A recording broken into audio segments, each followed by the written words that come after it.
નમસ્કાર, જય શ્રી કૃષ્ણ. કેમ છો બધા? સ્વાગત છે તમારું મારી યુટ્યુબ ચેનલ કીર્તિસ ફેમિલી વ્લોગમાં. સૌથી પહેલાં બધાને હેપી હોલી. સરસ મજાની હોળી તમારી જાય. અમારી તો સરસ જશે જ એવું અમને લાગતું હતું, પણ હવે નહીં જાય. શું થયું પછી કહેશું. પહેલાં તો અમારા મિત્તુ અને ધમુ રેડી થઈ ગયા છે. જેવો હેપી હોલી તો કહી દો. હેપી હોલી. યે, અમારો રૂમ પણ સરસ મજાનો ચોખ્ખો થઈ ગયો છે. હવે અત્યારે વાગ્યા છે 11. આજે પણ ગામમાં જવાનું છે. આજે શું લેવું છે? તો આજે શું લેવું છે મિતુભાઈ? હવે શું લેશું આપણે? કલર આજે શું લેશું? ધૂળેટી તો ઉજવવાની નથી તો ઘરે રમશું ફુગા છે. તો અમે પાણીના ફુગા જ લઈ લેશું. અમારું થયું એમ કે અમારે કૃષ્ણાબેનના ઘરે હા મારા ધમુને પણ પાણીના ફુગા હો. મેં અમારું છે ને બુલડોઝર દેખાડશું પાણીનું. કે પાણીનું બોલતો આટલું મોટું નથી જાણું પણ મમ્મી ક્યાં છે લેવાનું તો આપણે નાની મોટા પેલા હા ઈ લેશું. હજી મેળામાં છે. હાલ મેળામાંથી ઉભો રહે મીતુ. હાલો હવે આપણે ધૂળેટીનો પિચકારી માટે મેળામાંથી જે પિચકારી છે ને ગયા વર્ષની, ચાલો એ કાઢી લઈએ. ચાલો તો જઈએ મેળામાં. તમને આજે અમારા હોમ ટૂરનો તો નહીં પણ મેળાનો તો વિડીયો બતાવી દઉં.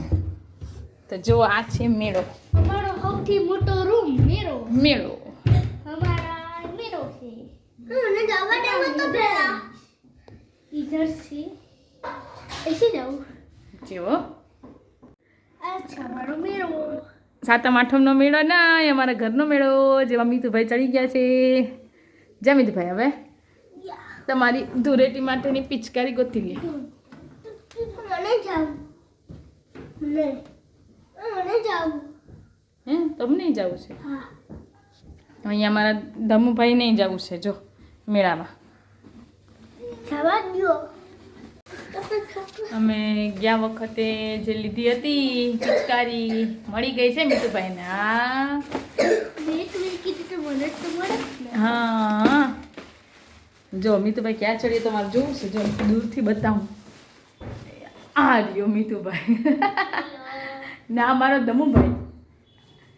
ચાલો તો પિચકારી છે એ જોઈ લઈએ કેવી હાલતમાં છે શું નહીં, પછી કંઈક કરીએ.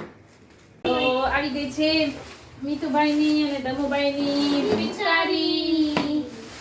ચાલો હાલો કાઢો એક પિચકારી. ઓહો આ તો જમ્બો છે. હાય और ये दमू की हिंदी में हमारी બીજું શું છે? આ બધું છે ને ગયા વર્ષનું છે. બધું જે રાખી મૂકેલું હતું એ રાખ્યું છે. જો આ કલર પાણીમાં નાખવા વાળો. બસ મને તો ગ્રીન કલર આવ્યું. ખુલ્લો શું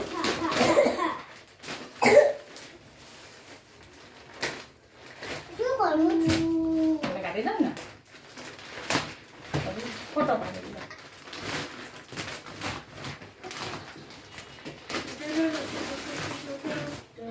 બે જણ આમ લઈને આમ ઊભી જાવ એટલે ફોટો પાડવા. બસ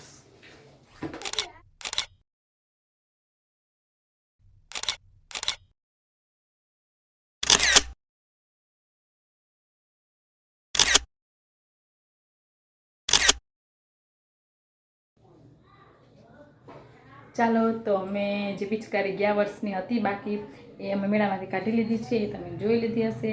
હવે ધૂળેટીમાં કાઢી તો લીધી પિચકારી પણ રમવા મળશે કે નહીં એ કંઈ ખબર નથી. કારણ કે અમારો તો કાલ સુધી પ્લાન એમ હતો કે મારી કૃષ્ણાબેન છે મારા નણંદ એમના ઘરે એ છાંયે રહે છે. અમે ત્યાં એમના ઘરે રમવા જઈશું પણ એમના ઘરે પણ બધા બીમાર છે તો હવે ત્યાં કેમ જવું એમ થાય ને. એટલે હવે બીજું તો કોઈ ઘર છે નહીં જ્યાં અમે ધૂળેટી રમવા જઈએ. હવે બૈચા અમે ત્રણેય માં દીકરા ક્યાં રમવા જાય? તમારા ઘરે આવીએ? આવવા દેશો? એમ બગાડીએ તો ચાલશે? કોઈના ઘરે કોઈ ના આવવા દે. હવે અમે શું કરશું એ તો અમને કંઈ ખબર નથી. એટલે હવે આજે હોળીનો પહેલો દિવસ છે. આજે અહીંયા બધા પાણીથી રમતા હોય, ફુગાથી ને પાણીથી ને. તો હવે જોઈએ રમવા મળે કે નહીં. એટલે મને તેમ થાય છે કે આજનો જે અહીંયા વ્લોગ છે અહીંયા જ પૂરો કરી નાખીએ બપોરના 12 વાગે જ.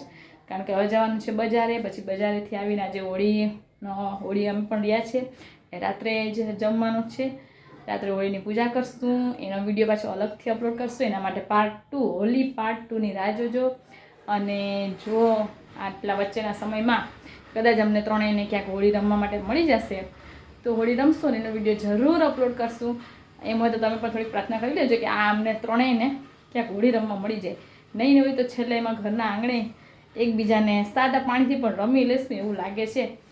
પણ રમવા મળે તો, કેમ કે આજે ધાર્મિકની થોડીક મજા નથી, શરદી ઉધરસ જેવું છે. પણ એમ થાય છે કે થોડોક ફુગા નાના નાના લઈ આવીએ તો ફુગાથી થોડા રમી લે. એટલે એમને પણ એને કે હોળી ઉજવી લીધી. તો ચાલો આજનો વિડીયો અહીંયા જ એન્ડ કરીએ. વિડીયો ગમ્યો હોય તો લાઈક, શેર અને સબસ્ક્રાઈબ કરી દેજો. અને હોળી પાર્ટ 2ની રાહ જોજો.